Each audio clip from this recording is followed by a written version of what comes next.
العالمين. محترم حضرات، خطبہ مسنونہ کے بعد کلام اللہ شریف کی مشہور و معروف آیت کریمہ تلاوت کرنے کا شرف حاصل کیا. اس کے فیوز برکات حاصل کرنے سے پہلے مناسب و بہتر ہی نہیں بلکہ ضروری سمجھتا ہوں کہ آیت ہموار آقا نامدار مدینے کے تاجدار دو عالم کے مالک مختار نائب پروردگار صدرہ کے راغب کے ماہی جناب محمد مصطفیٰ محمد مصطفیٰ رب النبیین صلی اللہ علیہ وسلم کی برکات کی برسات کی دعا کا نذرانہ میں پیش کریں پڑھیں اللہم صل علی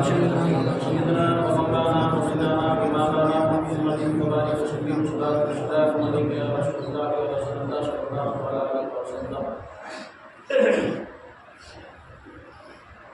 محترم حضرات،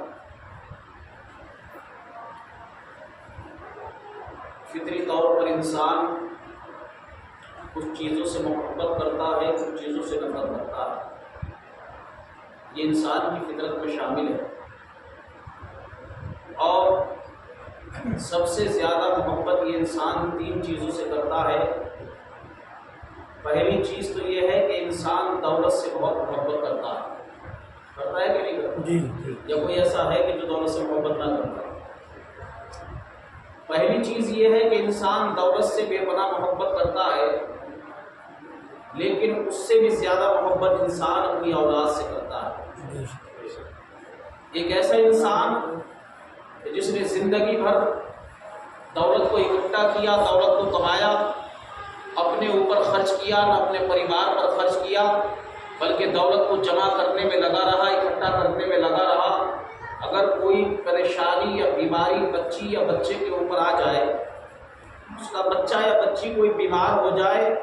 اللہ اکبر، جو لاکھوں روپیہ اس نے جمع کیا تھا، اور ڈاکٹروں نے کہا کہ لاکھوں کروڑوں ہی کا خرچ ہے، جتنا جمع پونجی تھی،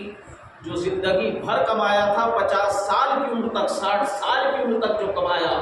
بچی پر یا بچے پر کوئی پریشانی آئی تو پوری زندگی کی کمائی یہ نہیں دیکھتا کہ میں نے اس کو زندگی میں کس طریقے سے کمایا ہے، دھوپ میں کمایا ہے یا برسات میں کمایا ہے، کتنی مصیبتیں، کتنی پریشانیاں، کتنی دقتیں میں نے، کتنی دشواریوں کو برداشت کرتے ہوئے اس دولت کو کمایا ہے، بلکہ ایک لمحے کے اندر اپنی اولاد پر اس دولت کو قربان کر دیتا ہے. دوسری چیز یہ ہے کہ انسان دولت سے بھی زیادہ اپنی اولاد سے محبت کرتا ہے. اور تیسری چیز یہ ہے کہ دولت سے بڑھ کر کے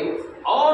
اولاد سے بڑھ کر کے بھی انسان اپنی جان سے پیار کرتا ہے. سب سے زیادہ پیار اپنی جان سے کرتا ہے. تو انسان دولت سے بھی محبت کرتا ہے، اپنی اولاد سے بھی محبت کرتا ہے، مگر سب سے زیادہ محبت، سب سے زیادہ پیار انسان اپنی جان سے کرتا ہے. لیکن ایک مومن کامل کی پہچان یہ ہے، ایک مومن کامل وہ ہے، مومن اس کو کہا جاتا ہے کہ جو دولت کا نمبر آئے تو دولت بھی اللہ اس کے رسول کے قدموں پر قربان کر دے، اگر اولاد کا نمبر آئے تو اولاد بھی اللہ رسول کے اوپر قربان کر دے، اور جب جان کا نمبر آ جائے تو جان بھی اللہ اس کے رسول پر قربان کر دے. ایک مومن کی پہچان یہ ہے. اللہ اکبر. مومن اتنی محبت کرتا ہے اپنے مولا سے، مومن اتنی محبت کرتا ہے اللہ کے نبی سے کہ اگر اولاد کا نمبر آتا ہے تو اولاد بھی قربان کر دیتا ہے، اگر جان کا نمبر آتا ہے تو جان بھی قربان کرتا ہوا نظر آتا ہے، اگر خود کی مال کا نمبر آتا ہے تو مال بھی قربان کرتا ہوا نظر آتا ہے. حضرات محترم، مگر آج ہمارا عالم یہ ہے، ہمارے دلوں کے اندر محبت اتنی رچ بس گئی کہ حقیقتاً ہم نے اللہ اور اس کے رسول سے وہ محبت کی ہے جو محبت کرنے کا حق ہے. آج ہم دعویٰ تو کرتے ہیں کہ یقینی طور پر ہمیں بڑی محبتیں ہیں، اللہ اکبر، لیکن ذرا سوچے تو صحیح، ہماری محبت کی پول کھلتی ہوئی نظر آتی ہے، محبتوں کا دعویٰ ہے، لیکن 5 وقت میناروں سے اللہ اکبر کی صدائیں بلند ہوتی ہے. ایک مرتبہ آ کر کے بھی کیا ہمیں توفیق ہوتی ہے کہ اپنے رب کے حضور ہم نے سر کو سجدے میں رکھ لیا ہوتا، اپنے رب کو راضی کر لیا ہوتا؟ اللہ اکبر کبیرہ. آج ہم دنیا کو راضی کرنے کے چکر میں لگے ہوئے ہیں،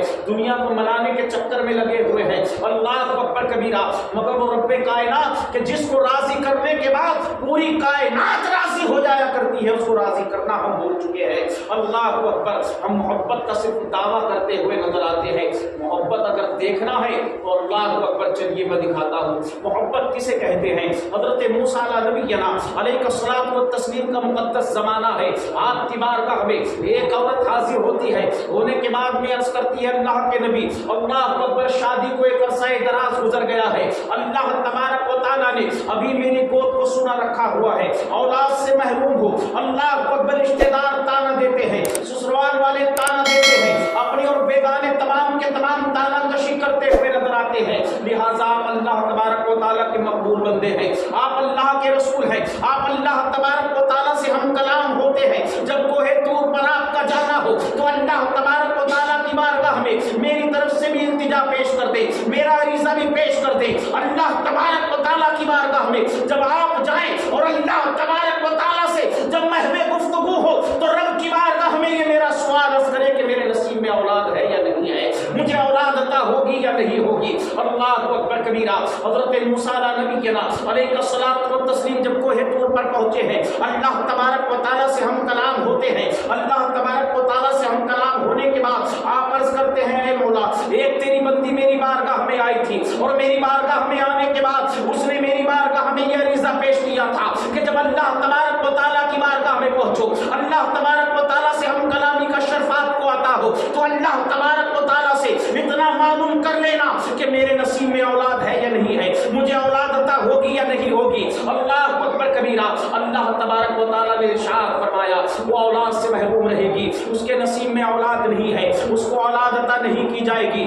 اللہ اکبر، یہ انتظار میں بیٹھی تھی اللہ کے نبی حضرت موسیٰ کلیم اللہ علیہ الصلوۃ والتسلیم جب تشریف لاتے ہیں تو ارشاد فرماتے ہیں عورت جا چلی جا، تیرے نصیب میں اولاد نہیں ہے، تجھے اولاد عطا نہیں کی جائے گی۔ اللہ اکبر، یہ عورت چلی جاتی ہے اور جانے کے بعد جب سال بھر کا عرصہ گزرتا ہے یا سال بھر سے زیادہ کا عرصہ گزرتا ہے، اللہ اکبر کبیرہ اپنی گود میں ایک بچہ لے کر کے اللہ کے نبی حضرت موسیٰ کلیم اللہ کی محفل میں داخل ہوتی ہے، اللہ کے نبی تشریف فرما ہے، آپ کے چاہنے والے تشریف فرما ہے، عورت کی گود کے اندر بچہ ہے، آ کر کے حضرت موسیٰ کی بارگاہ میں عرض کرتی ہے اے اللہ کے نبی آپ نے تو ارشاد فرمایا تھا کہ مجھے اولاد عطا نہیں کی جائے گی، میرے مقدر میں اولاد نہیں ہے، میرے نصیب میں اولاد نہیں ہے، مگر یہ دیکھو یہ میری گود میں جو بچہ نظر آ رہا ہے یہ کسی اور کا بچہ نہیں ہے بلکہ میرا بچہ ہے۔ اللہ تبارک و تعالیٰ نے مجھے اولاد کی لازوال نعمت سے سرفراز عطا فرما دیا ہے۔ اللہ اکبر، حضرت موسیٰ نے اتنا سنا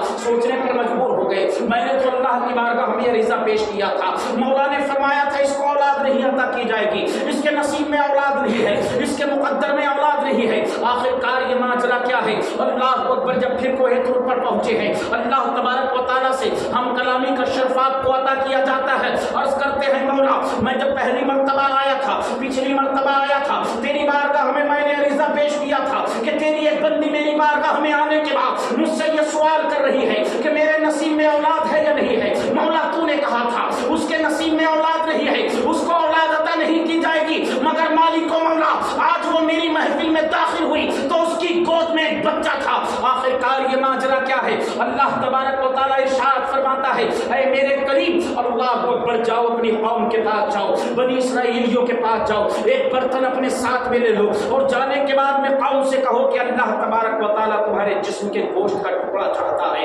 اللہ اکبر، حضرت موسیٰ کلیم اللہ اپنی قوم کے پاس ایک برتن یا پیالہ لے کر کے پہنچتے ہیں اور تمام بنی اسرائیلیوں کے پاس جا کر کے کہتے ہیں کہ میرا مولا تمہارے جسم کے گوشت کا ایک ٹکڑا چاہتا ہے۔ اللہ اکبر، مگر میں نے کہا کہ اور انسان کی فطری ہے، انسان کی فطرت ہے کہ انسان کچھ چیزوں سے پیار کرتا ہے، کچھ سے نفرت کرتا ہے، مگر ان میں سب سے زیادہ پیار تین چیزوں سے کرتا ہے، مال سے بھی کرتا ہے، اولاد سے بھی کرتا ہے، مگر اپنی جان سے سب سے زیادہ پیار کرتا ہے۔ جس کے پاس جاتے ہیں آج ہم دعویٰ تو کرتے ہیں محبت خدا کا، اللہ کی قسم دعویٰ کرنا بہت آسان ہے مگر نبھانا بڑا مشکل ہے۔ اللہ اکبر، اللہ کے نبی حضرت موسیٰ کلیم اللہ بنی اسرائیلیوں کے پاس ایک ایک کر کے جاتے رہے اور ان سے یہ سوال کرتے رہے کہ اللہ تبارک و تعالیٰ تمہارے جسم کے گوشت کا ٹکڑا چاہتا ہے مگر کون دیتا؟ اللہ اکبر، جان بڑی عزیز ہوتی ہے، جسم بڑا پیارا ہوتا ہے۔ میں نے پہلے ہی کہا ہے کہ انسان اپنی جان سے سب سے زیادہ محبت کیا کرتا ہے۔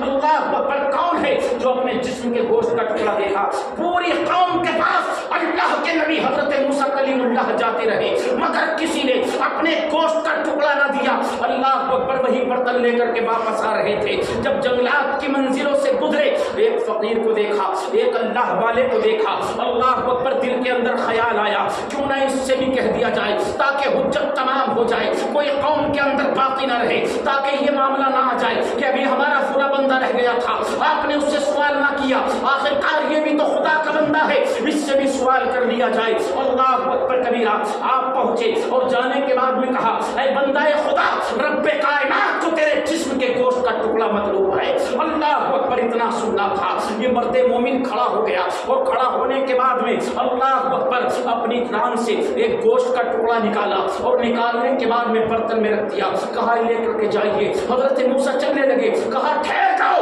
ہو سکتا ہے میرے رب کو میرے سینے کا ٹکڑا مراد ہو، سینے سے گوشت کا ٹکڑا چھڑاتا ہے، چھڑا کر کے برتن میں رکھ دیتا ہے، کہتا ہے آپ جا سکتے ہیں۔ جانے لگے، پھر کہا رکیے، ہو سکتا ہے اللہ تبارک و تعالیٰ کو میرے چہرے کا ٹکڑا مطلوب ہو، چہرے سے گوشت کا ٹکڑا نکالتا ہے، نکال کر کے برتن میں رکھتا ہے۔ پھر حضرت موسیٰ چلتے ہیں، پھر کہتا ہے رک جاؤ، ہو سکتا ہے کہ میرے پروردگار کو میرے ہاتھ کا ٹکڑا مشغول ہو، ہاتھ کا ٹکڑا مطلوب ہو۔ اللہ اکبر، ہاتھ کا ٹکڑا نکالتا ہے، نکال کر کے برتن میں رکھتا ہے، یہاں تک کہ جسم سے گوشت کی ایک ایک بوٹی نکال کر کے اس برتن کے اندر رکھ دیتا ہے۔ اللہ کی بارگاہ میں لے جا کر کے حضرت موسیٰ نے وہ گوشت کے ٹکڑے پیش کیے۔ اللہ فرماتا ہے موسیٰ بتا قوم کا کیا عالم ہے، مولا کسی نے نہ دیا مگر ایک دیوانہ مل گیا، ایک تیرا چاہنے والا مل گیا، ایک تیرا عاشق مل گیا۔ مولا جب میں نے اس سے کہا اپنے جسم کا ایک ایک ٹکڑا، ایک ایک بوٹی نکال کر تیرے نام پر اس برتن کے اندر رکھ دی۔ رب فرماتا ہے موسیٰ سنو،